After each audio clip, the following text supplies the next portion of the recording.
এ মাসে প্রচুর বিয়ের লগ্ন। দম ফেলার সময় পাচ্ছে না শাওনি। ওর একটা ছোটোখাটো পার্লার আছে বাড়ির নিচেই, কয়েকজন কর্মচারীও আছে। কিন্তু বিয়ের সিজন এলেই ব্রাইডাল মেকআপের জন্য শাওনিকেই সন্ধান করে সবাই। ওর সাজানোর হাতটা ভীষণ অন্যরকম। ওর সাজানো কোণে যে দেখে তার তাক লেগে যায়। একই মেকআপ, একই সমস্ত জিনিসপত্র দিয়ে এত সুন্দর লুকস ফুটিয়ে তুলতে পারেও যে সবাই তারিফ করে। এবারে বিয়ের লগ্ন পড়তে না পড়তেই শাওনির মনে হচ্ছিল যে ওর ব্যবসাটা বেশ জমবে, কিন্তু এতগুলো যে ব্রাইডাল মেকআপের অর্ডার পাবেও সেটা ভাবেনি। আজকেই যেমন একসঙ্গে অনেকগুলো পেয়েছিল। যা হোক তাড়াতাড়ি হাতের কাজ গুছিয়ে নিয়েছে, কিন্তু একটা ব্রাইডালের জন্য যেতে হবে সন্ধেবেলা, কিন্তু একটু চাপ আছে। সাধারণত ও যখন ব্রাইডাল মেকআপের অর্ডার নেয় তখন হোয়াটসঅ্যাপের মাধ্যমে কোণে যে বেনারসিটা পরবে তার ছবিটা চেয়ে নেয়। এতে ওর একটু প্ল্যান করতে সুবিধে হয় যে কিরকম সাজালে কনেকে আরও অনেক বেশি আকর্ষণীয় লাগবে। আজকে যে ব্রাইডাল মেকআপটার অর্ডারও নিয়েছে সেইটার ছবিটা আর বেনারসিটা ও চেয়ে পাঠাতেই ভুলে গেছে। গিয়ে চটপট ডিসিশন নিতে হবে। এমন কিছু কঠিন না শাওনির জন্যে, কিন্তু তাও আরেকটা বাড়ি থেকে বেরিয়ে বিধ্বস্ত অবস্থায় আরেকটা বাড়িতে গিয়ে করা, এটা নিয়েই ভাবছিল। কিন্তু না, একটু মনে মনে কনফিডেন্স নিয়ে এলো। কি আছে, দেখাই যাক না। সব সময় কি প্রি প্ল্যান্ড করে কিছু করা যায়? মাঝে মাঝে তো ফেসও করতে হয় বিভিন্ন রকম বিষয়ে। ঠিক সময় পৌঁছে গেল ওর নির্দিষ্ট ঠিকানায়। ফোন করলো। ফোনে যার সঙ্গে কথা হচ্ছিল সেই ভদ্রমহিলা কনের শাশুড়ি মা। রিসেপশন উপলক্ষেই শাওনিকে ওনারা বুক করেছেন। শাওনি ফোন করছে, কিন্তু ফোনের রিংটা বেজেই যাচ্ছে, কেউ ধরছে না।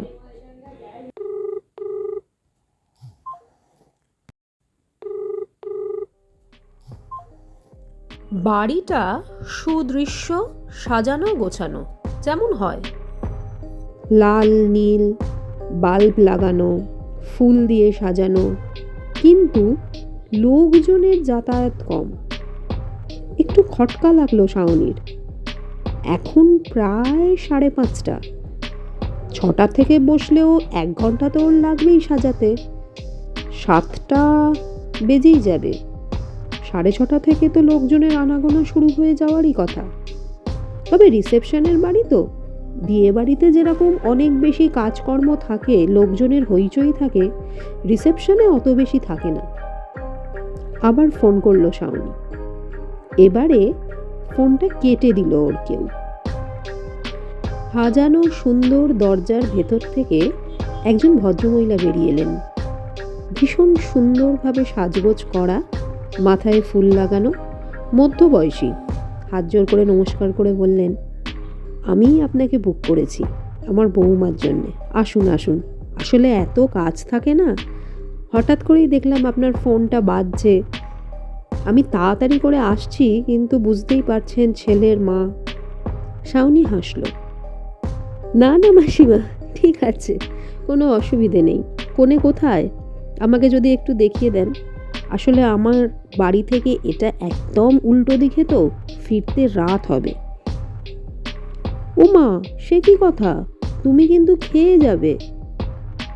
শাওনি আবার হাসলো। ঠিক আছে ঠিক আছে। ভদ্রমহিলা শাওনিকে নিয়ে বাড়ির ভেতরে ঢুকলেন। বড় উঠোন, উঠোনের ধার ঘেঁষে অনেক বড় বড় ঘর রয়েছে। উঠোনের মধ্যেই বরকনের চেয়ার সাজানো হচ্ছে। কয়েকজন লোক মেঝেতে ফুল, মস ইত্যাদি দিয়ে ব্যাকগ্রাউন্ড তৈরি করছে সুন্দর করে। শাওনি ভদ্রমহিলাকে অনুসরণ করল। বিভিন্ন সিঁড়ি টপকে বিভিন্ন ঘরের মধ্যে দিয়ে ও একটা ঘরে এসে পৌঁছালো। সেখানেই রয়েছে কনে।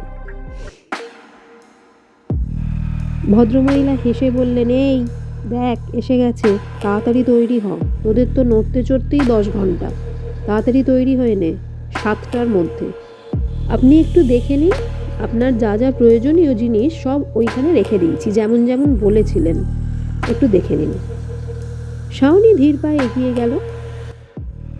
ঘরটা বেশি বড় নয়, কিন্তু ঘরের মধ্যে একটা খাট, সেই খাটে কোণে বসে আছে, আর খাটের ওপর স্তূপাকারে রয়েছে কিছু গিফটসের প্যাকেট, আর সামনেই রাখা রয়েছে বিছিয়ে বড় একটা বাক্স। সেই বাক্স থেকে উঁকি দিচ্ছে রিসেপশনে পরার বেনারসি। কিছু গয়নার বাক্সও পাশে রয়েছে। শাওনি এক চকিতেই বুঝে গেল যে এটাই হলো আজকে কনের ড্রেস আর গয়না। তুঁতে রঙের একটা সুন্দর বেনারসি। শাওনি হেসে কনের দিকে তাকিয়ে বলল, আপনার নামটা না আমি একদম ভুলে গেছি, আসলে এতটাই ব্যস্ত আমি যে আপনার শাশুড়ি মায়ের সাথেই বেশি কথা হয়েছে। মেয়েটি ম্লান হাসল, আলতো করে শাওনির দিকে তাকিয়ে ধীর কণ্ঠে বলল, মোনালিসা। বাহ, বেশ সুন্দর নাম। আচ্ছা মোনালিসা, তুমি কিরকম চুলটা বাঁধতে চাইছো এটা আমায় একটু বলবে, কারণ অনেক সময় এই চুল বাঁধা নিয়ে বড় সমস্যা হয়ে যায়। নিজস্ব কিছু পছন্দ তো কনের থাকে, তো সেই অনুযায়ী আমি সেরমভাবেই চুলটা বেঁধে নিই আগে, তারপর মেকআপ আর শাড়ি। মোনালিসা ম্লানভাবে তাকিয়ে আছে শাওনির দিকে, এক দৃষ্টিতে, চোখের পলক পড়ছে না। শাওনি একটু হকচকিয়ে গেল। কিছু বলবে তুমি? মোনালিসা বলল, আপনি পারবেন আমায় সাজাতে? শাওনি বলল, কেন নয়, এটাই তো আমার প্রফেশন, পারবো না কেন? আমার মনে হয় আমাকে ভীষণ বাজে দেখতে, কেউই আমায় সাজিয়ে সুন্দর করে তুলতে পারবে না। ধুর, কে বলল তোমায়? আজকালকার দিনে আর তোমাকে যথেষ্ট ভালো দেখতে। আমি তোমার থেকেও অনেক বাজে বাজে দেখতে মেয়ে সাজিয়েছি, বলা উচিত নয়, কিন্তু ইটস রিয়েলি ট্রু। মোনালিসা তবুও অপলক তাকিয়ে আছে শাওনির দিকে, চোখটা জলে ভরে আসছে ওর। ধীর কণ্ঠে আবার ও একই কথা বলল, পারবেন আমাকে ঠিক করে সুন্দর করে সাজিয়ে দিতে? পারবেন তো? শাওনি একটু অবাক লাগলো। হঠাৎ আবার ওই ভদ্রমহিলা এলেন। কি রে, এখনো বসে আছিস? ঝটপট তিনি শাওনির কাছে চলে এলেন, হাতে একটা খাম দিয়ে বললেন, দেখুন এতে 5,500 আছে, আপনি বলেছিলেন, যেরাম বলেছেন সেরামই দিয়েছি, ঠিক আছে, একটু দেখে নিন। আবার বেরিয়ে গেলেন ভদ্রমহিলা। শাওনি একটা অদ্ভুত অস্বস্তির মধ্যে খামটা মুঠো করে ধরে কোণের দিকে তাকিয়ে আছে। মোনালিসা এখনো অপলকভাবে তাকিয়ে আছে শাওনির দিকে। শাওনি একটু হাসল। হতেই পারে, নিজের বাড়ি ছেড়ে নতুন বাড়িতে এসছে, একদম নতুন পরিবেশ। শাওনির যখন বিয়ে হয়েছিল তখন শাওনিরও একটা কিরম ফিলিংস এসছিল এই সময়, সব কিছুই অচেনা অজানা। শাওনির মনে হলো মোনালিসার বোধহয় নিজের রূপ নিয়ে একটু ইনসিকিউরিটি আছে, অথচ এমন কিছু দেখতে খারাপ না। হ্যাঁ, গায়ের রংটা বেশ কালোই, কিন্তু খারাপ না। কেন এরম বলছে কে জানে। শাওনি আবার হাসলো। দেখো মোনালিসা, তুমি যতক্ষণ না সাজছো ততক্ষণ তুমি বুঝবে কি করে নিজে যে আমি তোমাকে সুন্দর করে সাজিয়ে তুলতে পারি?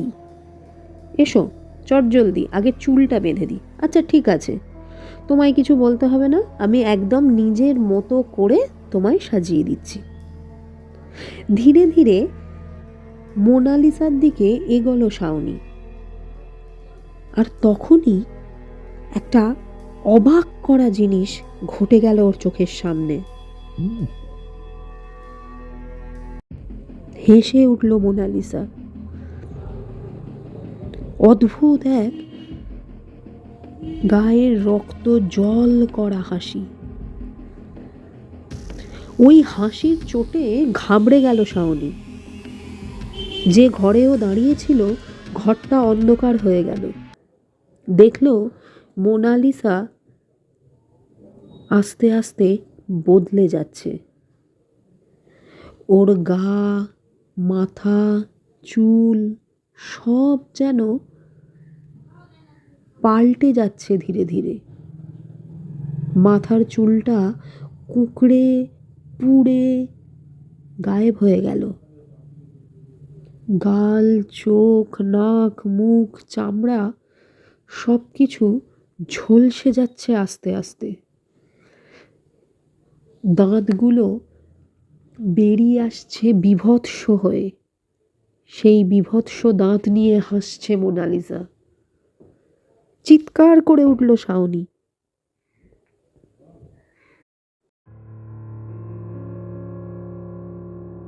মুখের ওপর হালকা জলের ছিটে অনুভব করল শাওনি। আস্তে আস্তে চোখ খুলে দেখল ওর মাথার কাছে 3-4টে অচেনা মুখ। ও উঠে বসল। একটা বেঞ্চের ওপর শুয়ে আছে ও। উঠোনের পাশেই একটা ঘরের সামনে একটা বেঞ্চ রাখা ছিল। যখন ওই ভদ্রমহিলার সঙ্গে আসছিল তখন দেখেছিল। ধর্মর করে উঠে বসে ও অবাক হয়ে তাকিয়ে রইল মানুষগুলোর দিকে। ওদের মধ্যে দুজন ফুল সাজাচ্ছিল সেই সময়। শাওনিকে দেখে বলল, আপনি তখন গেলেন না এপাশ দিয়ে সিঁড়ি দিয়ে? কি হয়েছিল আপনার? আমরা আপনার চিৎকার শুনে এসে দেখি আপনি ঘরের মধ্যে অজ্ঞান হয়ে পড়ে আছেন। শাওনি আমতা আমতা করে বলল, এই বাড়িতে আজকে যাদের রিসেপশন তারা আমাকে বুক করেছিলেন। আমি ব্রাইডাল মেকআপ করি। বিয়ে, রিসেপশন? কিন্তু আজ তো একজনের মেয়ের জন্মদিন, আমরা সেই জন্যে এখানে ফুল সাজাচ্ছিলাম। অবাক হলো শাওনি। না না, কোথাও ভুল হচ্ছে আপনাদের। আমি যে ভদ্রমহিলার সঙ্গে এলাম খুব সেজে গুজে, যে অচেনা মুখগুলো ছিল তার মধ্যেই একজন বলে উঠল, আপনারা কি চ্যাটার্জি গিন্নির কথা বলছেন? যারা ফুল সাজাচ্ছিল সেই দুজন মানুষ অবাক হয়ে তাকিয়ে রইল বক্তার দিকে। ওই ভদ্রলোক বললেন, আপনি আসুন তো ম্যাডাম আমার সাথে একবার বাইরে। শাওনি ঝটপট করে উঠে পড়ে ওই ভদ্রলোককে অনুসরণ করল। নেমন্তন্ন বাড়ির বাইরে আসতেই দেখা গেল যে তার থেকে কিছুটা দূরে আরেকটা বাড়ি রয়েছে। সেই বাড়িতেও যেন একটা ম্যারাপ মতো বাঁধা, কিন্তু অনেক পুরনো। বাড়িটার গেটে কিচ্ছু সাজানো নেই। একটা চেরা পর্দা লাগানো আছে, সেটাও বহু পুরনো আর ময়লা। ভদ্রলোক হাতছানি দিয়ে শাওনিকে ডেকে বললেন, আসুন তো আমার সাথে। শাওনি ভদ্রলোককে অনুসরণ করে সেই বাড়ি অবধি গেল। বাড়িটা অন্ধকার অন্ধকার। ভদ্রলোক শাওনির সাথে সেই বাড়িতে ঢুকলেন। চিৎকার করলেন, চ্যাটার্জিদা, চ্যাটার্জিদা। কিছুক্ষণ পরেই একজন বৃদ্ধ নেমে এলেন। বৃদ্ধকে দেখেই ভদ্রলোক বললেন, বৌদি কি বেরিয়েছিল আজ একটু আগে? ভদ্রলোক কাঁপা কাঁপা গলায় একটা দীর্ঘশ্বাস ফেলে বললেন, হ্যাঁ, এই তো ধরে নিয়ে এলাম। আবার সেই সেজে গুজে রাস্তায় বেরিয়ে গেছে। কবে যে সেরে উঠবে, সুস্থ হবে কে জানে। টেনে নিয়ে এলাম, ঘুমের ওষুধ দিয়েছি, এখন ঘুমোচ্ছে। কি হয়েছে বলুন তো ঠিক? ভদ্রলোক বললেন, কিছু না, রেস্ট নিক, আমরা আসছি, এমনি একটু। শাওনিকে নিয়ে ভদ্রলোক বেরিয়ে এলেন। আর তারপর যা শোনালেন, শাওনির রোম খাড়া হয়ে গেল। চ্যাটার্জি বাবু আর চ্যাটার্জি গিন্নি এই পাড়ার বেশ অভিজাত এক দম্পতি। স্বামী স্ত্রী আর একমাত্র ছেলেকে নিয়ে সচ্ছল সুখী সংসার ছিল ওনাদের। কিন্তু একটা ভয়ানক কাণ্ড ঘটেছিল বহু বছর আগে। ছেলের বিয়ে দিয়েছিলেন 7 করে। রিসেপশনের দিন সকালে কিভাবে জানি একটা ভয়াবহ অগ্নিকাণ্ড ঘটে যায় বিয়ে বাড়িতে। নতুন বউ পুড়ে মারা যায়। সময়ের সঙ্গে সঙ্গে সবাই শোক সামলে উঠলেও চ্যাটার্জি গিন্নি তা পারেননি। বিয়ের আগে থাকতেই নতুন কনে মোনালিসার সঙ্গে তার এক অদ্ভুত সখ্যতা জমে উঠেছিল। খুব খুশি ছিলেন তিনি। মোনালিসার আকস্মিক মৃত্যুতে অর্ধ উন্মাদ হয়ে গেছিলেন প্রায়। আর এখন উনি নাকি মোনালিসাকে সব জায়গায় দেখতে পান। ওনার শখ মোনালিসার রিসেপশনে ব্রাইডাল মেকআপটা খুব ভালো হবে। মোনালিসার পুড়ে যাওয়া মৃতদেহটা উনি দেখতে পারেননি। তারপর থেকেই এই রকমই কাণ্ড করে বেড়ান উনি। যে বাড়িটায় শাওনি এসেছিল সেই বাড়িটাই ওনারা ভাড়া নিয়েছিলেন ছেলের বিয়ের জন্যে। ভয়াবহ সেই দুর্ঘটনা এই বাড়িটাতেই ঘটেছিল। ভদ্রলোক মুখে চুকচুক করে শব্দ করলেন, কি বলবো আর আপনাকে বলুন তো, ভাগ্যের কি পরিহাস। বৌদি যা ভালো ছিল, এখন এই যে কথাগুলো বলে না, তখন খুব কষ্ট লাগে। সবসময় বলে মোনালিসাকে রিসেপশনে ভালো করে সাজাতে হবে। মোনালিসা মানে ওই ওনার ছেলের সঙ্গে যে মেয়েটির বিয়ে ঠিক হয়েছিল আর কি। আপনিই বলুন এরকম অবস্থা। আমি আর কি বলবো, চ্যাটার্জিদার কষ্টটা আমরা দেখতে পারি না। অনেক ডাক্তারকেই তো দেখালো বৌদিকে, কিন্তু ওই একই রকম কথা বলে। মাঝে মাঝে এখানে ওখানে বিউটি পার্লারের ফোন নাম্বার পেলে সেখানে ফোন করে দেয়। তখন আমরাই একটু সামাল দিই আর কি, পাড়া প্রতিবেশী হিসেবে। কি বলবো বলুন তো, যে চলে যায় সে কি কখনো ফিরে আসে? কিন্তু বৌদি বলে মোনালিসা অপেক্ষা করে আছে, ওর রিসেপশনে ওকে সুন্দর ব্রাইডাল মেকআপ করে দেবে কেউ। তাই উনি সব জায়গায় নাকি ফোন করেন। কি বলবেন বলুন? কিছু মাইন্ড করবেন না। আপনাকে কি কোনো টাকাপত্র বৌদি দিয়েছিলেন?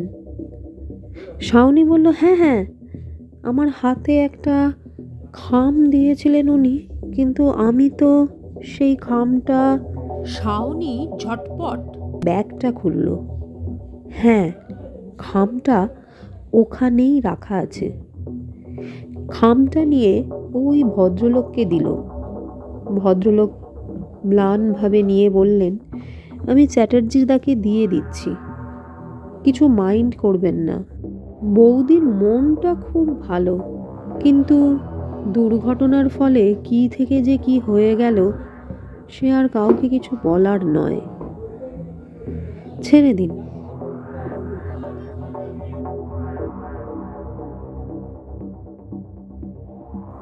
ধন্দ থেকে বেরোতে পারেনি। দুর্ঘটনা একটা ঘটেছিল সত্যি, ভদ্রমহিলার মাথাটা কাজ করছে না তারপর থেকেই। বৌমাকে রিসেপশনে সুন্দর করে সাজাবেন উনি, এই ইচ্ছেটা অপূর্ণ রয়ে গেছে ওনার। সেই জন্যেই এমন পাগলামি করেছেন উনি। কিন্তু মোনালিসা, ওর ওই পোড়া মুখ আর অপলক চোখ দুটো যে এখনো শাওনির চোখের সামনে ঘুরছে। চ্যাটার্জি গিন্নি কি সত্যিই পাগল?